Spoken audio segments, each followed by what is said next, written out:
Pro Group Management, workers' comp that works for you.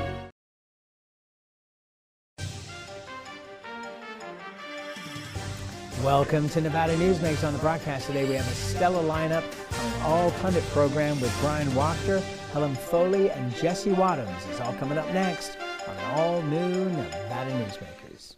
In Steve Sisolak's Nevada, criminals are free to walk our streets, and it's harder for police to do their jobs. He made our elections less secure, now the worst in the nation. Joe Lombardo's Nevada? Safer, more secure. Increased penalties for violent crime and more cops on our streets. He'll require photo ID to vote and make ballot harvesting a crime again. Joe Lombardo, restoring our values and keeping us safe. Like a traditional handmade basket, retail is woven into the fabric of life in Nevada. From big box to mom and pop, retail supports our communities in countless ways. Jobs for the disabled, team uniforms for kids, help for the elderly, and so much more. Retail employs over 1 in 10 workers. Retail supports Nevada, and we support retail. RANNV.org. Pro Group Management offers workers' comp services to a growing number of industries. As businesses grow and change with the times, the need for a solid workers' comp program must be flexible and up to date. The evolving nature of regulations can make staying ahead of complex tasks challenging. But Pro Group Management simplifies the work so your industry can move forward and succeed. Pro Group Management, workers' comp that works for you. Truck drivers are some of the hardest working people you'll meet, delivering over 70% of America's freight and 92% of Nevada's. When there's a natural disaster, they're delivering critical supplies to help those communities recover and rebuild. Every sector of the economy and our nation's military rely on truck drivers. So let's take a moment to say thank you. On the open road or city streets, our truck drivers are rolling to make our economy and our nation stronger. Trucking moves America forward. This is Nevada Newsmakers with host Sam Shad, a no-holds-barred political forum. Now, from the Nevada Newsmakers broadcast headquarters, here is Sam Shad. And back on Nevada Newsmakers, we have an all-pundit program going today with a terrific lineup. Bryan Wachter is here, Senior Vice President of Government and Public Affairs for the Retail Association of Nevada. Helen Foley is President of Foley Public Affairs, and Jesse Wadhams is a partner with Black & Wadhams, attorney at law. Pleasure to have you all here. Helen, let's start with you. Your thoughts on what's happening at this point as we tape this morning on what's going on with Ukraine. Well, it's a total tragedy when you think that one man can attempt to destroy the world this way. Listening to the issues with Poland and us giving our planes to them, but having them go to Germany to get them, you know, all of this is very confusing to Americans, to certainly the Ukrainians who desperately need our help, need the help of the EU, of NATO, of everyone. And we're all just standing and watching. But the threat of nuclear weapons is so severe from this one man that it's a scary proposition. And my heart goes out to all involved. Bryan, you know, one of the things that struck me is that even though the president has said that, you know, the United States will not put men on the ground, as Helen points out, the Poles are sending MiGs over to Ukraine. We're sending in planes to Poland to backfill. So, in truth, the United States is just as involved. It's really semantics that says that we don't have boots on the ground. Yeah, I think you're right, Sam, to an extent. You know, we've seen that the Polish deal has kind of fallen apart. NATO put out a statement saying that they believed that it would cause problems to the alliance to send Polish planes to Germany to be de-NATOfied to then be sent to Ukrainian airspace. But I think all of this really touches on a point that we're playing a really kind of fast game with Putin on what is he going to consider a point in which NATO is involved in this conflict. And then as soon as this is a NATO versus Russia conflict, then the entire operation changes. And so US has given, you know, a huge amounts of intelligence. NATO allies, EU allies have given in weapons. But at a certain point, Putin hasn't expected several things that have happened. Kicking Russia out of SWIFT, several of their banks, the fact that Switzerland is now no longer a neutral country, freezing their central bank reserves and their ability to trade in foreign currency. I think these are all things that Putin didn't calculate. And so we are getting dangerously close to when I think Putin's going to decide that this is really a NATO war. And then I think things drastically, go from there. Jesse, one of the things that I think has surprised almost the entire world is how poorly the Russian military has performed so far.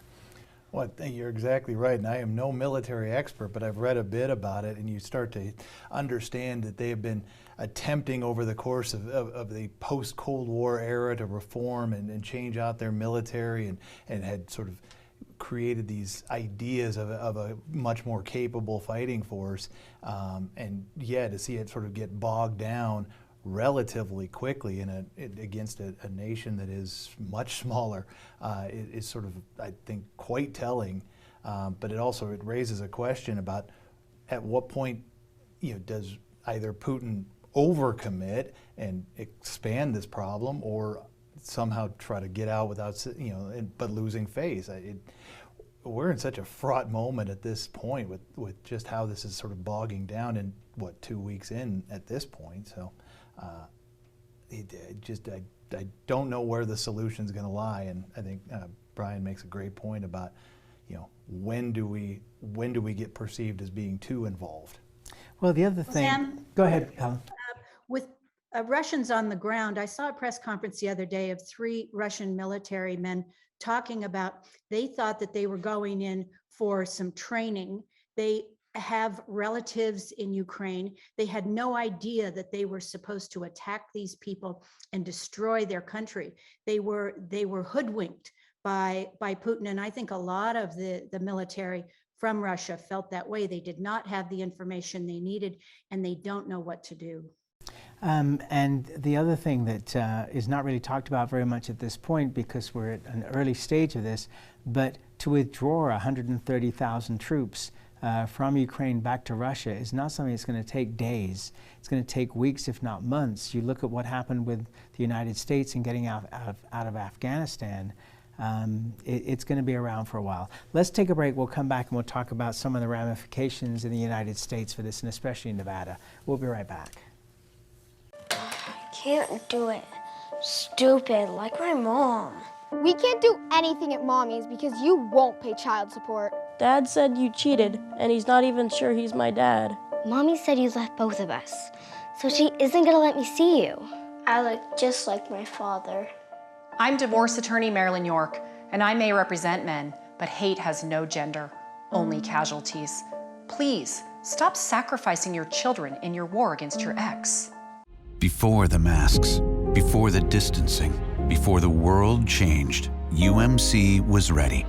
Our response to COVID-19 began before the crisis did, with our own team of infectious disease experts who've spent their careers planning for this moment. With a pandemic response plan, we'd practiced again and again, and by blazing new trails in large-scale testing, including every patient we admit. Always ready. UMC.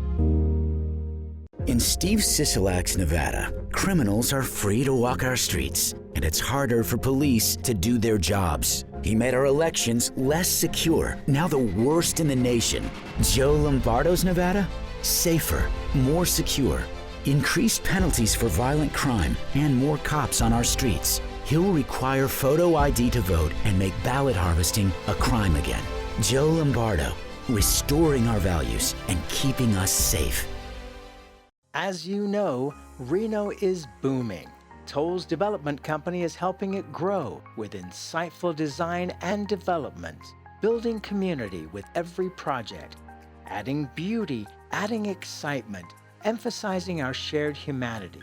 Reno is becoming bigger. Toll's development is helping it become better, more livable, more enjoyable. To learn more, go to tollsdevelopment.com.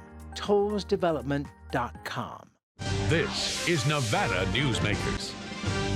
And back on Nevada Newsmakers, we have an all-pundit show going today with a great lineup. Helen Foley is here, Jesse Wadhams, and Bryan Wachter.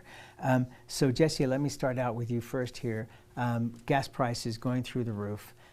If you go to, if you're not at Costco, you're paying well over $5 to pay on your credit card for a gallon of gas. I know Las Vegas is concerned they're going to hit $5. Probably by the time this show airs, it will have gone past there. How do you think the gaming industry is going to respond when you have such a huge drive-up market from California? Well, it's a great question, Sam, and I think, one of the before the big, the Great Recession, one of the things we always said was, gaming was recession-proof, and I think we proved that's not quite accurate. That drive-in market is so critical to their, to the sustainability of the whole state, really. So, hopefully, Americans are feeling that the economic effects of the expansion will sort of offset those costs that are going to be in the pump. But it is sort of shocking how expensive it is, and our cars are not exactly getting smaller and more efficient generally. But I think I think there will be an impact. I think it will dent the market a bit, but hopefully it's not too much. Hopefully folks still want to get out there and enjoy themselves post-COVID. Bryan, there was talk yesterday, certainly in the Las Vegas Review-Journal, about gas cards coming from the casinos to be able to help improve things. But do you also think that there's going to be a push towards, even stronger push towards electric vehicles? But the problem on that side is they can't get the vehicles out now because of the chip shortage. No, you're certainly right, Sam, that we're seeing kind of the confluence of several events. And I would never suggest there's good things that could come out of war, but perhaps this re-looking at energy not only as a climate change fight, but also a national security issue, and also as a way to increase our own domestic supply of energy in lots of different forms so that we're less contingent on these different actions. We need, immediately some more oil to be drilled. There's plenty of leases out there. There are some oil drills that are now profitable that weren't when oil hits $135, $140 a barrel. But we really need to be looking at some long-term green solutions to the problem. What you laid out, Sam, on electric vehicles is why perhaps in the immediate that's not a path forward. So really, what areas can we do to lower our overall gas consumption so that we can utilize that at the pump? I think is the direction we need to be looking at. Okay, so Helen, then from an environmental point of view, the push has been away from drilling and moving towards electric. Do we now see a situation where the environmental movement understands that we have to have an immediate solution, and perhaps even nuclear is something that we should be doing here rather than, as Germany is, shutting down all their nuclear power plants? We have a crisis right now and we need to address it. So there needs to be some short-term solutions that we know won't be long-term. All you had to do was watch the Super Bowl ads this year before this crisis really escalated. And there were 6 or 7 electric vehicle ads during the Super Bowl. They're all going that way. We're all going electric, but it takes time. And certainly with supply chain, with the demand for cars, whether they're new cars or used cars, it's a very tough time for all of us right now. But I think we do need to find some additional oil, hopefully not from Saudi Arabia. If there are opportunities to drill here in areas that are safe, I would certainly hope that the environmentalists would understand that we cannot totally destroy our economy because we can't move. Bryan, just back to you for a second here. Gas prices are the obvious hit, but the cost of goods, period, is going to have to go up. So all of those people buying things online, expecting them to be delivered within 24 hours, the cost of all that has to go up. What's the chatter in the retail world about overall costs going up? I think this is certainly going to increase inflation, right? When we're talking about fuel, everything is transported from the ship to the truck to the delivery carrier. All of that is done. So you are going to see inflationary prices increase. You also look at the things that Ukraine and Russia export, wheat and grain being one of them. And so there are certainly areas of the supply chain outside of gas that are going to see increases due to the change in international trade. And that's going to be coupled with the inflation that we were already seeing. We still have more money in the American economy than we've had in quite some time. Demand is still incredibly high, which is why we're experiencing the supply chain problems that we are. None of that is forecasted, I think, to be decreasing given our current circumstances anytime soon, Sam. All right, let's take another break and we'll come back to Nevada politics after this timeout. In Steve Sisolak's Nevada, criminals are free to walk our streets, and it's harder for police to do their jobs. He made our elections less secure, now the worst in the nation. Joe Lombardo's Nevada? Safer, more secure. Increased penalties for violent crime and more cops on our streets. He'll require photo ID to vote and make ballot harvesting a crime again. Joe Lombardo, restoring our values and keeping us safe. Can't do it. Stupid, like my mom. We can't do anything at Mommy's because you won't pay child support. Dad said you cheated, and he's not even sure he's my dad. Mommy said you left both of us, so she isn't gonna let me see you. I look just like my father. I'm divorce attorney Marilyn York, and I may represent men, but hate has no gender, only casualties. Please, stop sacrificing your children in your war against your ex. Hi, I'm Dave Newman. Remember me? I used to be the house detective, and now I'm a realtor, full-time at RE/MAX Realty Affiliates. A lot of people ask me, how's the market? You know what? It's fantastic. If you're even kicking around the idea of buying or selling, give me a call. Let's talk about it. Call me at RE/MAX Realty Affiliates and just ask for the guy who used to be the house detective, Dave Newman. Everyone is talking about opioids, but they're not the only drugs that can be harmful if taken in large quantities or not as prescribed. You also need to be aware of side effects from anxiety drugs, muscle relaxants, sleep aids, and stimulants. Mixing prescription drugs with other drugs or alcohol can be dangerous. If you take Ambien with a glass of wine, it may be enough to stop you from breathing. Prescribed drugs can be just as dangerous as illegal drugs. Take medications only as directed. This is Nevada Newsmakers. And back on Nevada Newsmakers, we have a great Power Pundit panel show going today with Jesse Wadhams. He's a partner in Black & Wadhams, attorney at law. Bryan Wachter is here, Senior Vice President of Government and Public Affairs of the Retail Association of Nevada, and Helen Foley, President of Foley Public Affairs. So Jesse, it is the 2-week sign-up period if you want to get into this election cycle. The governor was right there signing in on day one. Dean Heller is in, John Lee is in. What are your thoughts on the governor's race on the Republican side? Because obviously it's doubtful that anybody will go against the governor on the Democratic side. You know, what a great question to start off with. The Republican primary is just going to be fascinating to watch. I mean, is this like the California one where they had 50 candidates? It is, and it's going because you have such the entire sort of spectrum of what the Republican Party is, and then you can also see where sort of what you might call the more moderate Republicans are trying to hedge and sort of not offend the base, but then you've got the very far right just throwing bombs as much as they can. It's just going to be, June almost can't get here soon enough to get sort of past this, the Sturm und Drang, if I remember my German right, of what's sort of going to be going on for the next couple of months. Helen, and we're going to see a bunch of Democrats re-registering as Republicans to be able to pick the candidate they want to have? Well, I've seen that some Democrats are becoming Republican, which just flabbergasts me. But I'm going to sit and eat popcorn and watch that Republican primary with great interest.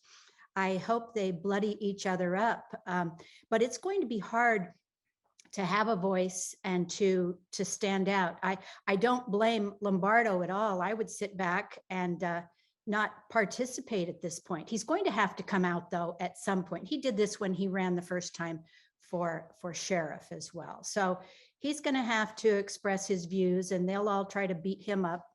I saw where Heller yesterday was taking some swipes at him in addition to the governor. So it's going to be fun to watch because you've just got everything in that race. Yeah, and to be honest, Joe Lombardo has been on this program twice since he announced for governor, and so folks can go to the website and go into our search box and watch those interviews. So I don't think he wanted to get into the debates, but he certainly has not been silent about where he's coming from.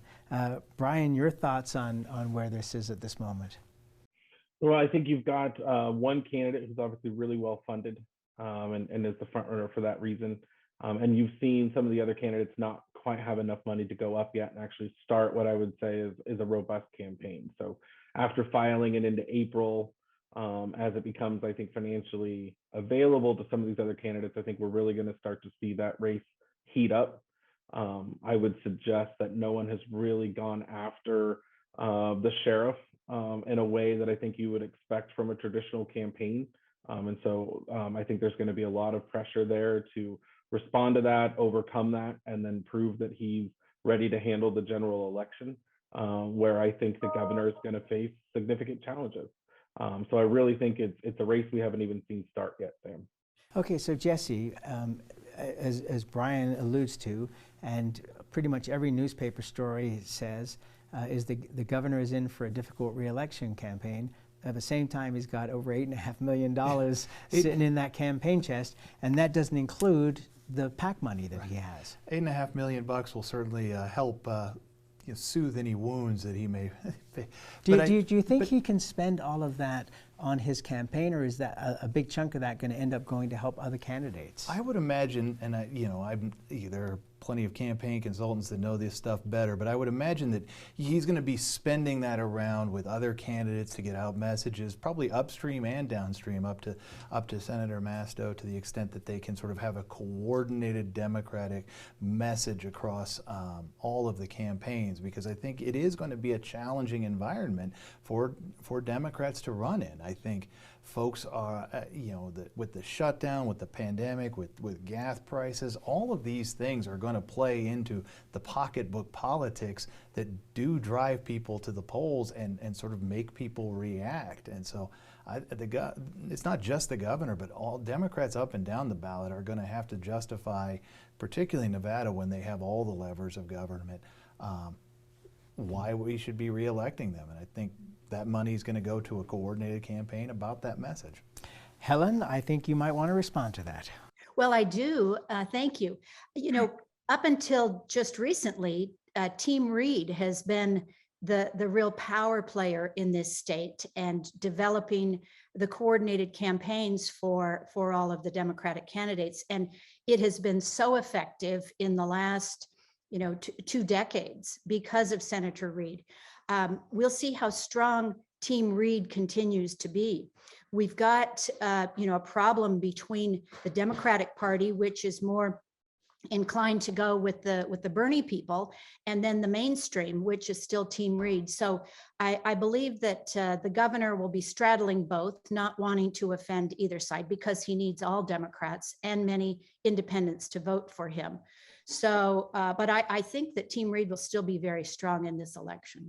Okay, so my big question to you, Helen, is to follow up and say that when I talk to folks, the number one topic that's raised is about kids and their education, how they were hurt by COVID, the missed proms, the missed football games, the missed in-school learning. Do you think that may end up being the biggest issue? Because whether Republican or Democrat, these parents and grandparents are not happy. It is. It's really tragic. I've got 2 children myself, and I know the damage that it has done by people being isolated, young children being isolated. But is that Sisolak's fault? I mean, this is COVID's fault. We needed to keep people as protected as possible. Children could not be vaccinated in those early days. And so this is a problem. When you take a look at the Clark County School District now, and all of the teachers that we need to backfill, and now they've got special programs that have been authorized by the legislature to allow paraprofessionals to take a 1-year course and be able to go into the classroom.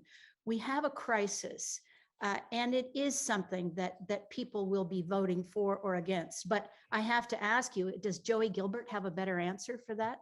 You know, do the Republicans have a better answer for what happened and how we solve these problems? Well, the good news here is that I don't have to answer your questions. I get to ask the questions, darn it.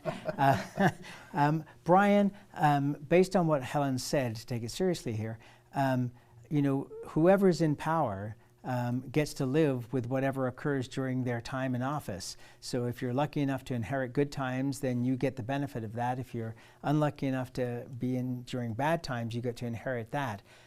So does not the COVID crisis sit with Governor Sisolak because of that? Well, I think that's true, right? Our leaders live and die by the circumstances in which they're leading. But I think governing philosophy also plays a large role. Do you err on the side of personal freedom, and do you make those costs, or do you err on the side of more central control and heavier executive? And we saw 50 different governors act 50 different ways. And I think it's fair to judge him. When you have a governor who says we're going to follow the science, and then we get changes and executive orders that don't seem to go along with that.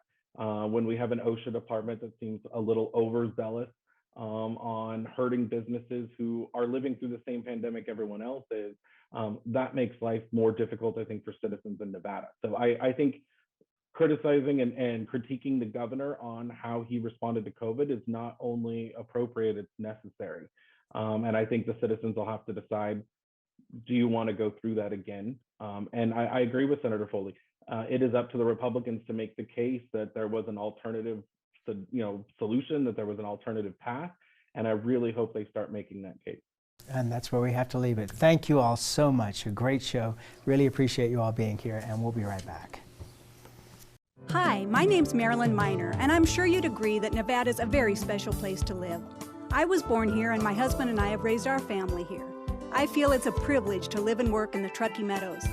I especially enjoy helping my clients reach their real estate goals. Sometimes the smallest details provide the greatest satisfaction. I'd be complimented to talk to you about your next move. Call Marilyn Miner at Dixon Realty, 742-1280, or log on to marilynminer.com. Safety. We all think about it.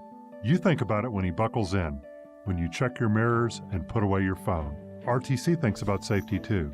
In fact, we create it. Center turn lanes mean fewer blind spots. Bike lanes keep cyclists and you safe. Roundabouts reduce injury collisions, and all these crosswalks are designed to keep families like yours safe. Safety is your priority, and it's ours too. Every day, in everything we do. Pro Group Management specializes in providing industries with the necessary components to satisfy and exceed workers' comp requirements. Every business has unique needs and specific regulations. Pro Group Management stays ahead of the curve, providing up-to-date services to keep your industry in top form. Discover how we simplify your tasks, improve efficiency, and reduce expense to keep you moving in a positive direction. Pro Group Management, workers' comp that works for you. As always, you can watch Nevada Newsmakers 24 hours a day at NevadaNewsmakers.com. You can also check our archive going back to 2005 on our website. Again, NevadaNewsmakers.com. We'll see you on the next show.